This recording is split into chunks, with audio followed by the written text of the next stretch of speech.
مطلب ان تمام لفظوں کا ایک ہی ہے، صحیح. لیکن مختلف زبانوں نے اپنے اپنے الفاظ میں اس بات کو ادا کیا ہے.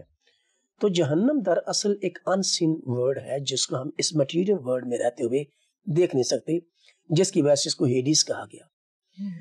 اور ان سین دنیا جو ہے، نادیدنی دنیا جو ہے وہ ہے. پھر وہاں کا ماحول کیا ہے، وہاں کے حالات کیا ہیں، وہ ایک الگ بات ہے، وہ آگے چل کر ہم دیکھیں گے. لیکن لفظ جہنم کے بارے میں تھوڑی سی تاریخی طور پر ایک وضاحت بیان کرنا چاہتا ہوں. بنیادی طور پر لفظ جہنم جو ہے یہ عبرانی زبان میں جائی بن ہنوم ایک شخص تھا، اور جائی لفظ جو عبرانی زبان کا ہے اس کا مطلب جگہ نہیں ہے، اس کا مطلب ویلی ہے، وادی ہے. اور یہ وادی جو تھی یہ یروشلم کے ساؤتھ میں تھی، یروشلم شہر کے ساؤتھ میں تھی. اور اس جگہ پر جو قدیم کنانی لوگ تھے، کنانی مذہب کے لوگ جو تھے، اس جگہ پر وہ لوگ اپنے دیوتاؤں کے لیے، جس کا نام، ایک کا نام بال تھا اور دوسرے کا نام مولک تھا، اور ان دونوں دیوتاؤں کے لیے وہ اپنے بچوں کی زندہ قربانی چڑھایا کرتے تھے. اور ان دیوتاؤں کے جو سٹیچو ہوتے تھے وہ اندر سے شیلو ہوتے تھے اور اس کے نیچے آگ جلائی جاتی تھی. صحیح. تو ان کے سٹیچو اس طرح سے ہوتے تھے، اندر سے خالی ہوتے تھے بازو. جب نیچے آگ جلاتے تھے تو ان کے بازو بھی لال ہو جاتے تھے. صحیح. میٹل کے بنے ہوتے تھے. اور جب وہ لال ہو جاتے تھے تو پھر اس کے اوپر زندہ بچے کو رکھا جاتا تھا، اور یہ سوچا جاتا تھا کہ بچے کی جتنی زیادہ چیخیں نکلیں گی اتنی ہی زیادہ ہماری دعائیں جو ہے بال اور مولک کے حضور میں پہنچیں گی، اس بچے کی اذیت سے، اس بچے کی چیخوں سے، اذیت سے. تو وہ جگہ اس وقت بھی اذیت کی جگہ تھی انسانوں کے لیے. وہ بچے جو رکھے جاتے تھے وہ بیسیکلی تو انسان ہی تھے نا. صحیح. تو انسانوں کے عذاب کی جگہ تھی وہ. اور ماں باپ بھی عذاب میں جاتے تھے، لیکن وہ ان کا مذہبی ایک نظریہ تھا، اس پر وہ کرتے تھے. لیکن اس کے بعد یہ جو جائی بن ہنوم کی ویلی تھی جو یروشلم کے ساؤتھ میں تھی، جنوب میں تھی، جب بنی اسرائیل اس پر قابض ہوئے تو پھر یوسیہ بادشاہ کے زمانے میں جب اصلاحات ہوئی ہیں، اور بنی اسرائیل تو اس طرح کی قربانیوں کے قائل نہیں تھے جی، تو یوسیہ بادشاہ نے، جس کا ذکر ہمیں دوسرے سلاطین کی دوسری کتاب اس کا 23واں باب اس کی 10ویں آیت میں ملتا ہے. تو یوسیہ بادشاہ نے پھر اس طرح کی قربانیوں کو حکمن منع کر دیا. بے شک وہ غیر مذہب، کنانی مذہب کے لوگ کرتے تھے، لیکن یوسیہ بادشاہ نے کہا کہ یہ چونکہ سلطنت یہودیت کی ہے اور خدا پرستوں کی ہے، اور اس طرح کی قربانیوں کا سلسلہ اس نے بند کر دیا. صحیح. لیکن اس کے بعد یہ ہوا کہ یہ جگہ جو کہ بال اور مولک کے پجاریوں کے لیے عبادت کی جگہ تھی وہ تو بند ہو گئی. لیکن اس کے بعد ایک یہودی ربی ڈیوڈ کمہی اس کا ذکر کرتے ہیں اپنی کتاب میں، اور وہ کہتے ہیں کہ وہ اس جگہ کو گندگی کے ڈھیر کی جگہ کہتے ہیں. اچھا. اسی جگہ کو، ٹھیک، جہاں پہ جائی بن ہنوم کو، اور جائی بن ہنوم ہی کو بعد میں جائے ہنوم کہا گیا، اور جائے ہنوم ہی سے لفظ جہنم بنا ہے. اچھا. تو جائے ہنوم جو ہے وہ بیسیکلی ہنوم کی وادی تھی، لیکن جائے ہنوم کو جہنم کے طور پر ادا کیا گیا، اور اس بات کے بیان میں ادا کیا کہ یہ وہ جگہ ہے، یہ وہ مقام ہے جہاں پر انسانوں کی تذلیل ہوتی ہے، عذاب ہوتا ہے اور تکلیف ہوتی ہے. اور پھر اسی جگہ پر ڈیوڈ کمہی جو ایک یہودی ربی ہے وہ یہ بیان کرتے ہیں ایک روایت کے مطابق کہ یہودیوں نے اس جگہ کو چونکہ وہ اپنے کسی اور مقصد کے لیے استعمال کرنا نہیں چاہتے تھے، تو شہر کے جو گندگی ہوتی تھی، کوڑا کرکٹ جو ہوتا تھا، وہ اس جگہ پر پھینکا جاتا تھا. اچھا. پھر اس میں آگ لگا دی جاتی تھی اور کوڑا اس پر ڈلتا رہتا تھا اور وہ آگ جلتی رہتی تھی. صحیح. تو پھر اس نہ وہ آگ بجھتی تھی، اور پھر گندگی کا ڈھیر جو ہے وہ اس بات کی علامت ہے. تو اس جگہ کو، اس لفظ کو، اس روٹ سے جہنم لفظ ہمارے پاس پہنچا ہے، اور علامتی طور پر وہ جگہ جو ہے جس کو جہاں سے لفظ جہنم ہمارے پاس آیا ہے، اور جس لفظ میں پھر اس نظریے کو ادا کیا گیا کہ جو لوگ گناہ کی زندگی بسر کرتے ہیں، جو لوگ گناہ کی زندگی بسر کرتے ہیں وہ آلودگی میں زندگی بسر کرتے ہیں، وہ گندگی میں زندگی بسر کرتے ہیں. صحیح. تو جو گندگی میں زندگی بسر کریں گے وہ اس مقام پر جس کو جائے ہنوم کہا گیا، جہنم کہا گیا، وہاں پر وہ جاتے ہیں اور وہاں پر ان کی آگ نہیں بجھتی اور ان کا کیڑا نہیں مرتا. اور یسوع مسیح نے اس ایڈیم کو اپنے بیان میں ادا کیا تھا. کئی بار یسوع مسیح نے اس بات کا ذکر کیا کہ وہاں نہ ان کی آگ بجھتی ہے اور نہ ان کا کیڑا مرتا ہے.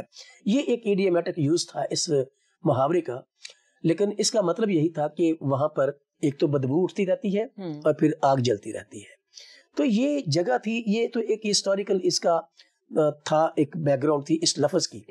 بالکل لفظ کی میں یہ کہنا چاہ رہی تھی کہ اس لفظ کو آپ جو ہے وہ بائبل کی روشنی میں اس طرح سے بیان کریں. میرا ایک اور سوال ہے. میں اس کو تھوڑا بائبل کی طرف لے لوں. ابھی تو میں اس کو ادب میں اور تاریخ میں بیان کیا کہ لفظ جہنم ہمارے پاس آیا کیسے، اور اس کا مطلب اس بڑے نظریے کے لیے کیوں ادا کیا گیا جہاں پر بے ایمان لوگ جا کے تو دکھ میں رہتے ہیں، مصیبت میں رہتے ہیں، عذاب میں رہتے ہیں. اب بائبل مقدس میں جب ہم دیکھتے ہیں تو اسی لفظ کے لیے بائبل مقدس سے مختلف الفاظ استعمال ہوئے ہیں. جہنم کے لیے جہاں پر بہت سارے لفظ مختلف زبانوں میں آئے ہیں، اردو زبان میں بہت سارے لفظ مزید بائبل مقدس کے اردو ترجمے میں لفظ، جیسے یسایہ 14 باب کی 9ویں آیت میں اسی جگہ کو جس کو جہنم کہا گیا ہے پاتال کہا گیا، پاتال سے ادب. پھر گنتی کتاب کے 16 باب کی 30ویں آیت میں اور پھر 33ویں آیت میں اسی جگہ کو جس کو جہنم کہا جا رہا ہے اتھا گڑے کے لفظ سے ادا کیا گیا. تو جہنم جو ہے وہ پاتال کے طور پر ادا کیا گیا، اس بات کو، اس نظریے کو پاتال کے لفظ میں ادا ہوا اردو زبان میں. پھر بائبل مقدس میں اسی جگہ کو، اسی مقام کو اتھا گڑے کے طور پر ادا کیا گیا. پھر اسی جگہ کو عالم ارواح کے طور پر بھی ادا کیا گیا. ہیڈیز کا جو لفظ ہے یہ انجیل مقدس میں آیا ہے اور اردو میں ہیڈیز کا ترجمہ عالم ارواح ہی کیا گیا ہے، جہاں پر مرنے کے بعد ارواح جاتی ہیں. پھر اسی لفظ کو یسوع مسیح نے، پر پولس رسول نے، یوحنا رسول نے اپنی تحریروں میں کثرت سے استعمال کیا. لیکن لفظ عالم ارواح کو یسوع مسیح نے بجائے جہنم کے اور پاتال کے اور اتھا گڑے کے، یسوع مسیح کے الفاظ کا اور محاوروں کا جب ترجمہ کیا گیا ہے انجیل مقدس کا، تو اس میں اردو مترجم نے اس لفظ کا جس کا ترجمہ جس کا یونانی زبان میں ہیڈیس کیا گیا ہے، اس کا ترجمہ یسوع مسیح کے بیانات میں مترجم نے عالم ارواح ہی کیا ہے. اور یسوع مسیح نے انجیل مقدس میں 4 بار اس لفظ عالم ارواح کا ذکر کیا. پولس رسول نے افسیوں خط میں قیدی روحوں کا اور عالم ارواح کا ذکر کیا. مثال کے طور پر افسیوں 4 باب اس کی 8ویں اور 9ویں آیت اگر آپ دیکھیں تو وہاں پر قیدی روحوں کا ذکر ہے اور عالم ارواح دونوں یہ لفظ بھی وہاں استعمال کیا پولس رسول نے. پھر یوحنا رسول نے مکاشفہ کتاب کے پہلے باب کی 18ویں آیت میں بھی عالم ارواح کا لفظ استعمال کیا، عالم ارواح کی کنجی کا جب ذکر کیا. تو یہ وہ سارے لفظ ہیں جو کہ انجیل مقدس میں، بائبل مقدس میں استعمال ہوئے ہیں. تو ان سارے لفظوں کے پیچھے اصل خیال وہی ہے کہ جہاں پر گندگی کا ڈھیر ہے، جہاں پر آگ جلتی رہتی ہے، جہاں پر عذاب ہے، جہاں پر انسانوں کو تکلیف ہوتی ہے، جہاں پر انسان مصیبت میں ہوتے ہیں، اس جگہ کو انڈیکیٹ کرتے ہوئے لفظ جائے ہنوم کو لے کر تو لفظ جہنم ہمارے پاس پہنچا. تو وہ تو اس کی ایک ہسٹوریکل لغوی وضاحت تھی. لیکن جب ہم اس کو نظریاتی طور پر دیکھتے ہیں، تھیولوجی میں دیکھتے ہیں، تو جہنم در اصل وہ مقام ہے، وہ جگہ ہے، وہ حالت ہے جہاں پر وہ لوگ جو خدا کے باغی، خدا کے نافرمان اور ابلیس کے ساتھی اور ابلیس کے فرمان روا اس جگہ پر جائیں گے. کیونکہ یسوع مسیح نے اپنے بیان میں اس بات کا ذکر کیا تھا کہ اس جگہ پر جاؤ جو ابلیس اور اس کے کرندوں کے لیے تیار کی گئی ہے. تو یہ وہ جگہ ہے جس کا ذکر یسوع مسیح نے بارہا کیا ہے. ٹھیک، آپ نے بائبل مقدس کی اور کلام کی روشنی میں اس لفظ کو بڑے اچھے طریقے سے بیان کیا. میں ایک سوال، اگر بھائی صاحب آپ اجازت دیں، کہ عالم ارواح تو روحوں کے رہنے کی جگہ ہے، ٹھیک ہے، وہ عالم ہے، وہ جگہ ہے جہاں روحیں، تو کیا اس میں ساری روحیں ہیں جو گناہ گار بھی ہیں یا جو نیک ہیں، وہ سب روحیں وہیں پہ ہیں؟ یہ سوال کیا ہم عالم ارواح اور جہنم کو ایک ہی کہہ سکتے ہیں کہ نہیں؟ عالم ارواح جو لفظ استعمال ہوا ہے، جیسے میں بیان کر رہا تھا کہ جہنم کے لیے ہی، اسی جگہ کے لیے لفظ عالم ارواح استعمال ہوا ہے. لیکن عالم ارواح جو ہے جب لفظ عالم ارواح استعمال ہوا ہے تو یہ لفظ اس وقت استعمال ہوا جب خداوند یسوع مسیح کی قربانی ادا نہیں ہوئی. جیسے یسوع مسیح نے ایک تمثیل کہی جس میں ایک کہانی انہوں نے بیان کی جس کا ذکر ہمیں لوکا کی انجیل میں ملتا ہے، لوکا کی انجیل کے 16ویں باب میں، جہاں پر خداوند یسوع مسیح نے امیر آدمی اور لازر کا ذکر کیا. دونوں مر گئے جی، اور فرشتے اٹھا کے تو جو ان کا مقام تھا وہاں لے گئے.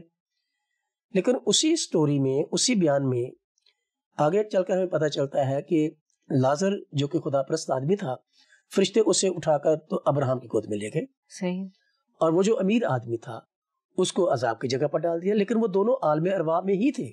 صحیح. تو ارواح تو چاہے نیکوں کی ہو چاہے بدوں کی ہو، وہ ادھر ہی تھے. یعنی کہ عالم ارواح کی دو حصے، دو کیٹیگریز جو اس کہانی میں جو یسوع مسیح نے بیان کی اس میں جو ملتا ہے ہمیں. لیکن اس کے بعد اس بات کو اگر ہم مکمل کرنا چاہیں تو میں یہ کہنا چاہتا ہوں کہ خداوند یسوع مسیح کے مردوں میں سے جی اٹھنے کے بعد جو ایمانداروں کی ارواح کی ڈیسٹینیشن ہے وہ چینج ہو گئی. صحیح. اب مسیحی ایمانداروں کی ارواح ہیڈیز میں نہیں جاتی.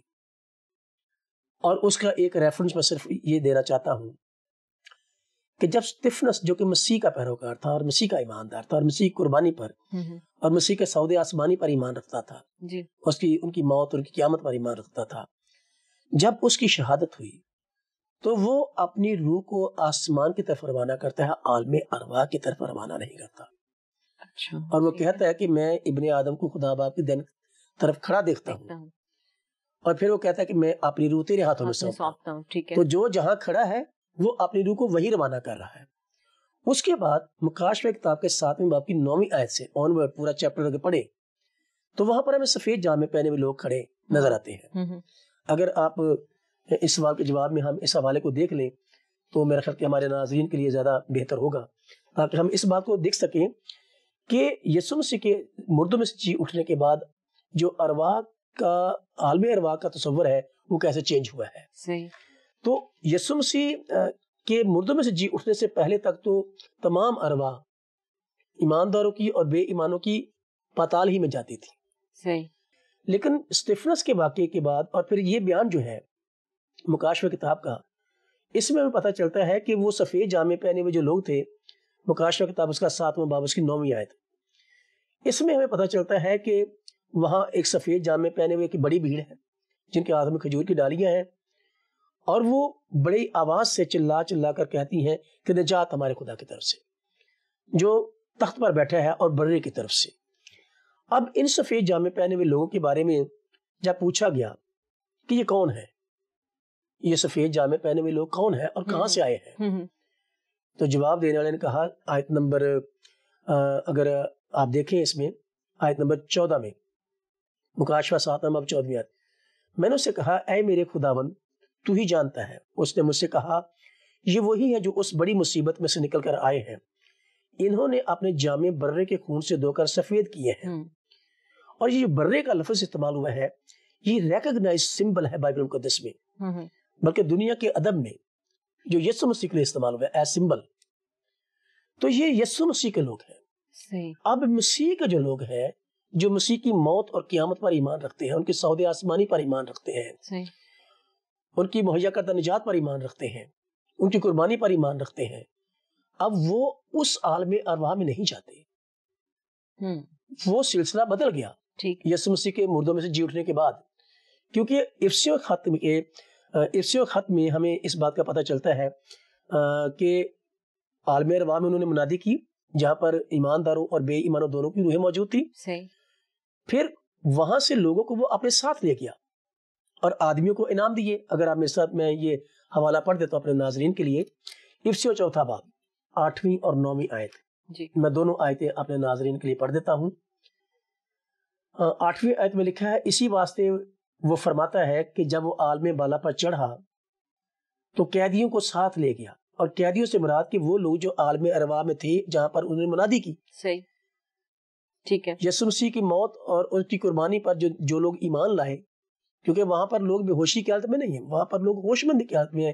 اور ہم نے پچھلے پروگرام میں جب ہم جنت الفردوس کی بات کر رہے تھے پچھلے ہی ایپیسوڈ میں، جی جی تو اس میں آپ نے ایک سوال کیا تھا جس کے جواب میں میں نے کہا تھا کہ وہاں پر لوگ ہوش میں ہوں گے، جی، کانشیس جی، میں ہوں گے، ٹھیک عقل ہے، میں ہوں گے، فہم میں ہوں گے، ٹھیک، تو وہ کانشیسلی اس بات کا فیصلہ کریں گے. تو جب یسوع مسیح نے وہاں منادی کی تو ان کا وہاں منادی کرنا بھی اس بات کی طرف اشارہ کرتا ہے، دلیل ہے اس بات کی کہ وہ لوگ سن کر فیصلہ کرنے کی صلاحیت رکھتے تھے، جس کی وجہ سے یسوع مسیح نے وہاں پر منادی کی. ٹھیک ٹھیک، اور یسوع مسیح نے وہاں پر منادی کی، اور جن ارواح نے، جن لوگوں نے عالم ارواح میں پڑے ہوئے جو یسوع مسیح کی قربانی اور نجات کے منتظر تھے، جب انہوں نے وہ منادی سنی تو لکھا ہے کہ قیدیوں کو ساتھ لے گیا جو اس عالم ارواح کے مقام پر تھے، ان کو وہ ساتھ لے گیا. صحیح. اس کے بعد وہ سفید جامے پہنے ہوئے لوگ جو ہے ان کا ابتدا وہاں سے ہوتی ہے. وہ پہلا گروپ تھا، پہلی جماعت تھی جو یسوع مسیح اپنے ساتھ آسمان پر لے کر گئے. اس کے بعد جتنے بھی شہید، جتنے بھی لوگ مسیح میں ہو کر مرتے ہیں، وہ سب آسمان پر ہی جاتے ہیں، اس عالم ارواح کے مقام پر نہیں جاتے جس کو بائبل مقدس نے ہیڈیز یا پاتال یا اتھا گڑھے کی ذکر کیا گیا ہے. اس کے بعد پاتال میں نہیں جائیں گے. یہ ٹرمنالوجی جو ہے یہ یسوع مسیح کی موت اور قیامت سے پہلے کی ہے، صحیح، ایمانداروں کے لیے. کیونکہ اس تمثیل میں جو یسوع مسیح نے بات بتائی جس میں لازر اور امیر آدمی کی بات سنائی، وہ یسوع مسیح قربانی سے پہلے کا واقعہ ہے. اور یسوع مسیح کی قربان ہونے اور جی اٹھنے اور آسمان پر چلے جانے کے بعد تو یہ جو عالم ارواح ہے جی، اس کا سلسلہ ایمانداروں کے لیے، مسیحی ایمانداروں کے لیے ایک فرق فیز پہ چلا گیا. اب سٹیفنس اپنی روح کو عالم ارواح کی طرف روانہ نہیں کر رہا، وہ اپنی روح کو آسمان کی طرف روانہ کر رہا ہے. اور یہ سفید جامے پہنے ہوئے جو لوگ ہیں یہ بھی آسمان پر ہیں، خدا کے تخت کے سامنے، جہاں پر کھڑے اس بات کا ذکر کر رہے ہیں کہ نجات ہمارے خدا کی طرف سے جو تخت پر بیٹھا ہے. صحیح. تو یہ سفید جامے پہنے ہوئے لوگ جو ہیں یہ سارے برے کے لوگ ہیں. صحیح. اب یہاں پر پولس رسول یہ بات کہتے ہیں کہ جب وہ عالم بالا پر چڑھا تو قیدیوں کو ساتھ لے گیا جو عالم ارواح میں تھے، جہاں پر شاید وہ لازر بھی تھا جس کے بارے میں یسوع مسیح نے بات کی، جہاں پر ابراہم بھی تھا. جتنے پرانے عہد نامے کے ایماندار لوگ جو مسیح موعودہ کا انتظار کر رہے تھے، مسیح موعودہ کی قربانی کا انتظار کر رہے تھے، کفارے کا انتظار کر رہے تھے، جب ان میں منادی ہوئی تو جتنے اس پر ایمان لائے ان کو وہ ساتھ لے گیا. ٹھیک. اور پھر وہ جو ساتھ چلے گئے وہ ایک آسمانی کلیسیا کے نام سے بائبل مقدس میں اس کا بیان کیا گیا ہے. وہ ایک آسمانی کلیسیا بنتی گئی جس کو تھیولوجی میں ہم گلوریفائڈ چرچ بھی کہتے ہیں. ٹھیک ٹھیک ٹھیک. وہ گلوریفائڈ چرچ ہے. اب وہ گلوریفائڈ چرچ پاتال میں نہیں ہے، عالم ارواح میں نہیں ہے، وہ اتھا گڑھے میں نہیں ہے، یسوع مسیح کے ساتھ وہ آسمان پر ہے. صحیح. اور سٹیفنس کے واقعے میں اس بات کی دلیل ہے کہ اس نے اپنی روح عالم ارواح کی طرف روانہ نہیں کی، اس نے اپنی روح آسمان کی طرف روانہ کی ہے. ٹھیک ہے. اور مکاشفہ کتاب کا بیان یہ بالکل کلیئر ہے. اس میں لکھا ہے جب وہ عالم بالا پر چڑھا تو قیدیوں کو ساتھ لے گیا جو عالم ارواح میں تھے ان کی جی اٹھنے اور مرنے سے پہلے. ٹھیک ہے. اور آدمیوں کو انعام دیے، اور اس کے چڑھنے سے اور کیا پایا جاتا ہے سوا اس کے کہ وہ زمین کے نیچے کے علاقے میں اترا بھی تھا. تو وہ اترا اس مقصد سے تھا کہ تاکہ ان کے پاس کوئی عذر نہ ہو کہ ہمیں تو منادی نہیں ہوئی، ہم تو انجیل کا پیغام نہیں سنا، ہم تو یسوع مسیح کی قربانی کا ذکر نہیں سنا. تو ان میں وہ منادی کی گئی اور جتنے لوگ اس پر ایمان لائے ان کو وہ آسمان پر لے گیا. اس کے بعد وہ سفید جامے پہنے ہوئے جو بھیڑ اوپر نظر آتی ہے. اب مسیحی ایماندار پاتال میں نہیں جاتے، مسیحی ایماندار ہیڈیس میں نہیں جاتے. مسیحی ایماندار جو ہے وہ اس سفید جامے پہنے ہوئے بھیڑ میں جا کر شامل ہو جاتے ہیں جو ہر وقت قدوس قدوس کہہ کر اس کی عبادت میں لگے رہتے ہیں. صحیح. تو اب عالم ارواح جو ہے وہ ایک تو وہ ہے جو پاتال میں ہے، وہ ابھی بھی کیٹیگری موجود ہے جہاں پر مسیحی ایماندار نہیں جاتے، وہ آسمان پر جاتے ہیں. صحیح. اور جتنے مسیح پر ایمان رکھتے وہ ابھی بھی وہی ہیں اور وہ عدالت کے روز کے دن کا انتظار کریں گے. بہت شکریہ پادری صاحب، آپ نے بہت مفصل اور بہت جامع انداز میں اور بڑے مفصل اور بڑی ٹیکنیکلی ساری چیزیں آپ نے بتائی ہیں، پرانے عہد نامے سے نئے عہد نامے سے کچھ حوالہ جات آپ نے شیئر کیا ہمارے ساتھ. اور میرے خیال میں ناظرین کے لیے بھی یہ بہت فائدہ مند رہا ہوگا یہ ساری باتیں جو اب ہم سیکھ رہے ہیں. اور عالم ارواح کا جو آپ نے تھوڑی سی تفصیل بیان کی اس حوالے سے. تو پروگرام کا وقت چونکہ ختم ہو رہا ہے تو ہمارے جو اور سوالات ہیں اور اس کے متعلق ناظرین میں آپ کو بتاؤں کہ بہت سی سوالات تھے, بہت سی باتیں ہیں جو ابھی ہم کرنا چاہ رہے ہیں, لیکن چونکہ پروگرام کا وقت ختم ہو گیا ہے ہم کچھ اور سوالات جو ہیں وہ آپ کے ساتھ نیکسٹ ایپیسوڈ میں کریں گے پائے صاحب کے ساتھ, اور وہ آپ کو سیکھنے کا موقع ملے گا.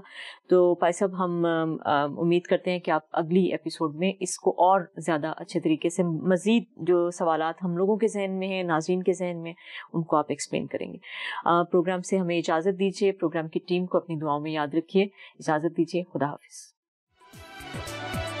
آؤ ہم خداوند کی روشنی میں چلے, روشنی